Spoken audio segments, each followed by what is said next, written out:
S'il y a bien une vie tragique, c'est la vie de Shannon Gilbert et aussi de sa famille, parce que eux non plus, ils n'ont pas été épargnés. Bienvenue sur ma chaîne. Aujourd'hui, on va discuter de la disparition mystérieuse de Shannon Gilbert. La police, en la cherchant, tombera sur une dizaine de corps enfouis dans le sable sur la plage de Gilgo Beach. De là commencera une enquête interminable sur le serial killer de Long Island, aussi appelé le serial killer de Gilgo Beach. Il y a quelques jours, j'ai sorti une vidéo sur lui parce qu'il a été arrêté le 13 juillet 2023. Donc si ça vous intéresse, je vous laisse le lien dans la barre de description. En attendant, nous, on va se plonger dans la vie de Shannon Gilbert. Même si Shannon Gilbert est née à Lancaster, en Pennsylvanie, elle vivra à peu près toute sa vie dans le New Jersey. La mère de Shannon, Mary, a 3 enfants. Quand elle décide de quitter son mari violent et toxicomane pour s'enfuir de Pennsylvanie et donc aller vivre dans le New Jersey. Shannon et ses 2 sœurs, Sherry et Sarah, sont toutes petites à ce moment-là. Quelque temps après leur installation, Mary fera encore une mauvaise rencontre et son petit ami qui viendra de suite s'installer chez eux commencera à les violenter, à les frapper. Au bout de quelques mois, les services sociaux étant mis au courant, ils vont enlever les 3 enfants et les mettre en foyer d'accueil. Le petit ami sera mis aussi en prison pendant un certain temps pour violence sur enfants et aussi pour des actions inappropriées envers les 3 enfants. Au bout d'un moment, quand la mère de Shannon s'est remise sur pied, elle récupère ses 3 enfants. Mais elle a du mal avec le comportement et le caractère de Shannon, qu'elle dit instable. Donc elle la remet en foyer d'accueil. Alors c'est une situation un petit peu bizarre parce que le foyer d'accueil n'est pas loin de la maison de Shannon et donc elle va à la même école que ses sœurs. Le contact est gardé aussi avec la famille, sa mère la voit fréquemment. La seule chose en fait, c'est que Shannon, le soir, elle rentre dormir en foyer, alors que ses sœurs vont chez sa mère. Mais dans tous les cas, l'ex-petite amie de Mary, de la mère de Shannon, est sortie de prison et est revenue vivre, s'installer avec elle. À l'âge de 12 ans, Shannon est diagnostiquée par les services à l'enfance comme ayant un trouble bipolaire. Elle va être médicamentée. Et à partir de là, tout va aller bien pour Shannon. À l'âge de 16 ans, elle va être diplômée en avance. Elle décidera de partir en soins infirmiers. Pendant tout ce temps, la maman de Shannon a demandé à sa fille si elle ne voulait pas revenir à la maison, mais celle-ci a toujours refusé. Quand Shannon commence ses cours de soins infirmiers, elle arrête de prendre sa médication. Au bout d'1 an où elle a arrêté de prendre ses médicaments et à faire la fête, malgré le fait qu'elle ait quand même de bonnes notes, elle décide de tout arrêter et de poursuivre son rêve. Car depuis toute petite, elle souhaite être une chanteuse, mais pas n'importe quelle chanteuse, non, elle veut être célèbre et avoir beaucoup d'argent. Donc elle laisse tomber ses études d'infirmière et décide plutôt de s'inscrire dans une agence d'escorte pour faire de l'argent plus vite. Dans cette agence, ils proposent des chauffeurs personnels. Et donc elle va rencontrer son chauffeur qui est Alex Diaz. Et je peux vous dire que c'est une très mauvaise rencontre. Ils tombent fous amoureux, se mettront ensemble et partageront le même appartement. Mais ils ne partagent pas que ça. Ils partagent aussi l'amour pour les addictions. Ils boivent beaucoup d'alcool et petit à petit se rajoutent la cocaïne et les amphétamines. Et un soir où tous les 2 sont complètement imbibés, le couple implose. Il va être tellement violent que quand il va la frapper, il va lui casser la mâchoire. À l'hôpital, ils vont lui reconstruire cette mâchoire en titanium. Sa mère supplie Shannon de revenir à la maison, surtout que le petit ami de Mary n'est plus dans le tableau. Elle a réussi à s'en débarrasser.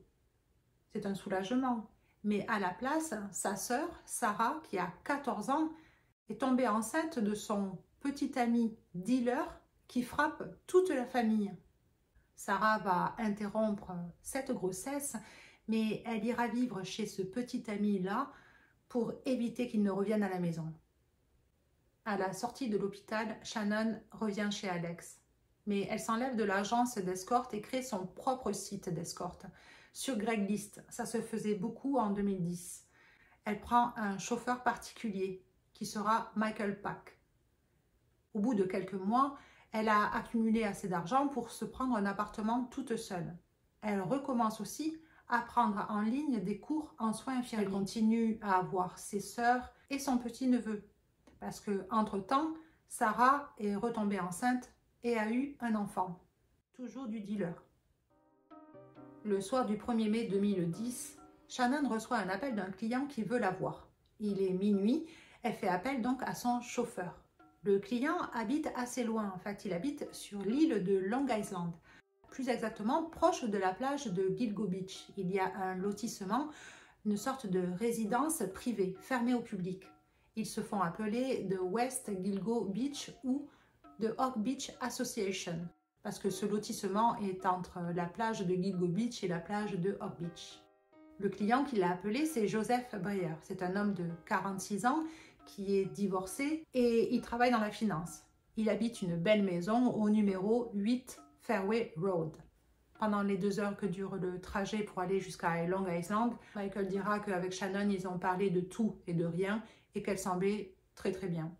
Et quand ils arrivent devant la maison, au 8 Fairway Road, Shannon descend de la voiture et rentre chez son client. Et 3 heures après, c'est le client, Joseph Breyer, qui vient frapper à la porte de Michael, à la porte de la voiture. Il lui dit que Shannon ne va pas bien, elle a des propos incohérents, il la trouve bizarre. Il souhaite que Michael vienne chercher Shannon et que tous les deux, ils partent.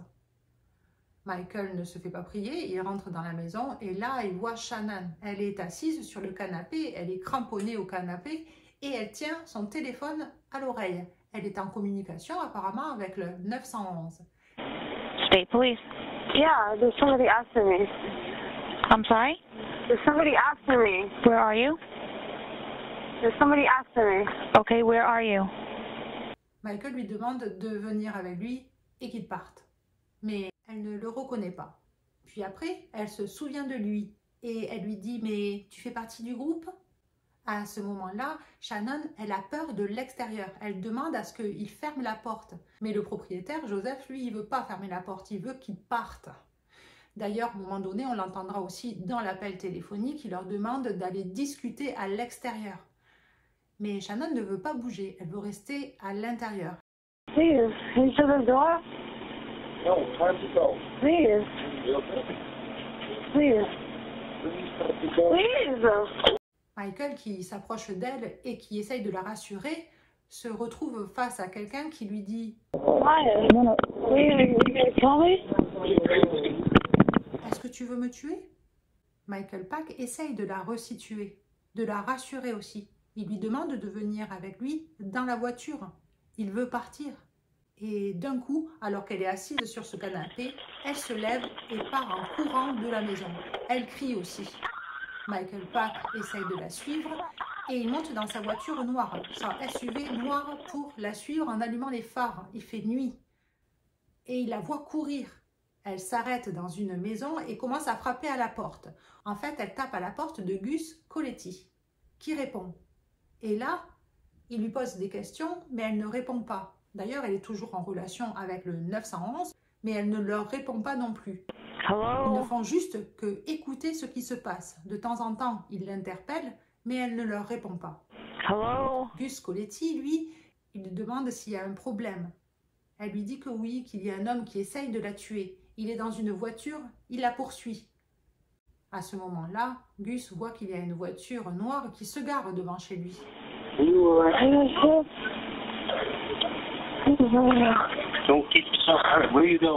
Et Shannon, hystérique, se lève et part en courant. Gus Coletti appelle le 911 et il la décrira comme une enfant de 14 ans qui était seule et affolée. Shannon, qui court toujours dans la rue en hurlant, s'arrête à une maison et frappe. C'est chez Barbara Brennan. 43 The Bayou. Some woman is knocking at my door. C'est une femme seule qui garde sa mère malade. Et elle est prise de terreur quand elle entend cette fille hurler. She says she's in danger. Do you know her or no? No, I don't. I'm not letting her in. Mais elle ne lui ouvrira pas. Au bout d'un moment, Shannon fait marche arrière, elle arrête sa communication avec le 911 et selon la police, elle serait allée sur la gauche. C'est un marécage immense avec des roseaux de plus de 2 mètres de haut. Shannon s'y enfonce, elle doit avoir de l'eau jusqu'à la taille. À ce moment-là, il fait seulement 10 degrés. Et même si le jour commence à se lever, Shannon ne peut pas voir où elle va. Elle ne peut voir que le ciel. Elle n'a aucun point de repère. Quand la police arrive à West Gilgo Beach, Michael Park et Joseph Breyer ne sont plus là. Ils cherchent quand même Shannon, mais pour eux, Shannon a 23 ans. Elle a sans doute abusé de quelques substances. C'est une escorte, donc ils ne vont pas chercher plus loin. C'est sa mère, Marie, qui mobilisera la police pour qu'ils continuent à la chercher. Ils ne la trouveront pas avant le 13 décembre 2011. Ils vont retrouver ses ossements parce que le marais est à sec. Et quand les roseaux vont être coupés, ils vont d'abord retrouver ses vêtements. Il y a son jean, son t-shirt et ses chaussures. À 200 mètres de là, ils trouveront son corps. Mais la nature et les animaux ont fait des ravages. L'autopsie, qui sera conduite sur les restes de Shannon Gilbert, conclura à une mort indéterminée. Ils ne savent pas. La seule chose qu'ils disent, c'est qu'elle ne peut pas faire partie des victimes du serial killer de Gilgo Beach. Il y a trop de choses en fait qui sont différentes. Même si toutes les victimes étaient très petites, et ce qui est le cas de Shannon, toutes les victimes étaient certes des escortes, mais elles avaient reçu des appels téléphoniques d'un téléphone jetable, ce qui n'est pas le cas de Shannon.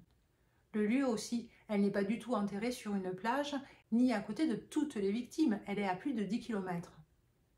Le serial killer de Gilgo Beach les déshabillait, mais aussi il leur a enlevé tous les bijoux. Elle n'avait plus rien sur elle. Le but étant qu'on ne puisse pas les identifier. Mais Shannon Gilbert, elle a encore ses bijoux. Mais pour Marie, sa fille fait partie des victimes du serial killer de Gilgo Beach parce qu'elle était escorte sur Craigslist, ce qui était le cas pour les autres aussi. Donc, elle décide de prendre un médecin légiste privé et elle va prendre Michael Baden. Michael Baden est un médecin légiste très connu, mais il n'a pas une très bonne réputation auprès de ses pairs. Pour eux, il n'est pas minutieux et il a plus tendance à chercher la célébrité plutôt que la vérité. Et sa conclusion sera très ambivalente. Il dira « Il n'y a pas suffisamment d'informations pour déterminer ou définir la mort. Mais l'autopsie pourrait être consistante avec un homicide par strangulation. » Ce qui veut dire tout simplement qu'on n'a aucune idée. Donc, on ne peut pas exclure que Shannon Gilbert, comme les victimes du serial killer de Long Beach, ait été étranglée. Mais il y a une grosse erreur dans son rapport, c'est qu'il décrit Shannon Gilbert portant un jean lors de sa mort, sauf qu'on sait que le jean était à plus de 200 mètres d'elle. Mais le malheur n'est pas fini pour la famille Gilbert. Sarah, la plus jeune sœur de Shannon, après sa mort, sera diagnostiquée comme schizophrène. Elle fera de nombreuses crises psychotiques, sans doute parce qu'elle ne suit pas bien son traitement et qu'elle aussi abuse de certaines drogues. Son enfant, Hayden, va lui être retiré mais placé chez Marie, sa mère. Elle pourra le voir quand elle veut, surtout qu'elles habitent à côté. Mais en 2016, on ne sait pas pourquoi, on ne sait pas si c'est par vengeance ou ressentiment, Sarah appelle sa mère pour qu'elle vienne chez elle. Quand Marie arrive, elle s'assoit sur le canapé et discute avec sa fille. À ce moment-là, Sarah sort un couteau de cuisine qu'elle avait caché sous les oreillers du canapé et commence à poignarder frénétiquement sa mère, jusqu'à ce que celle-ci tombe au sol. Elle va essayer aussi de la décapiter. Après ça, elle partira dans sa chambre pour fumer une cigarette. Sarah sera arrêtée, elle est condamnée à 25 ans de prison. Le jury n'a pas été convaincu par la défense qui plaidait la folie, parce que pour eux que Sarah ait caché un couteau sous le coussin du canapé, c'était un signe de préméditation. Voilà l'histoire affreuse de la famille Gilbert. Est-ce que Shannon a été tuée? On ne sait pas en fait. La police ne sait pas vraiment non plus ce qui s'est passé, alors ils ont décidé de confier tout le dossier au FBI, plus exactement aux comportementalistes du FBI. Et eux, ils ont émis un début d'hypothèse. Selon eux, ce soir-là, Shannan Gilbert, elle a fait une crise psychotique. Elle a fait une crise de folie, une bouffée délirante aiguë. Et quand elle est rentrée dans ce marécage, elle avait peur à en mourir. Elle a dû continuer à courir pendant un certain temps, ne pas se rendre compte qu'elle se mettait en danger, qu'elle était en train de se perdre. Elle n'avait pas dormi depuis plus de 24 heures. Elle n'avait pas mangé depuis longtemps aussi. Elle était épuisée, il est 5 heures du matin. Elle avait abusé de quelques drogues. Pour eux, elle a dû à ce moment-là souffrir d'hypothermie. Et donc, elle aurait fait un déshabillage paradoxal. C'est-à-dire qu'à un moment donné, le corps a tellement froid qu'il ne transmet plus les bonnes données au cerveau. On a l'impression de brûler de l'intérieur. À ce moment-là, on se déshabille complètement. Je pense que ce soir-là, elle a dû faire une bouffée délirante aiguë. Déjà, on l'entend dans ses propos au téléphone. Certes, elle est calme, mais elle est incohérente et semble paranoïaque. Et donc, je ne sais pas ce que vous pensez de la mort de Shannan Gilbert. Et pour ceux qui ont vu ma vidéo sur le serial killer de Gilgo Beach, est-ce que vous pensez qu'elle peut faire partie de ces victimes? Et donc, selon mon avis, Shannan a glissé dans les limbes de la folie et a connu une mort atroce. Alors surtout, n'oubliez pas de liker, de vous abonner et de partager de l'amour dans la journée. Je sors une vidéo toutes les semaines. Hello? You're being sarcastic about this.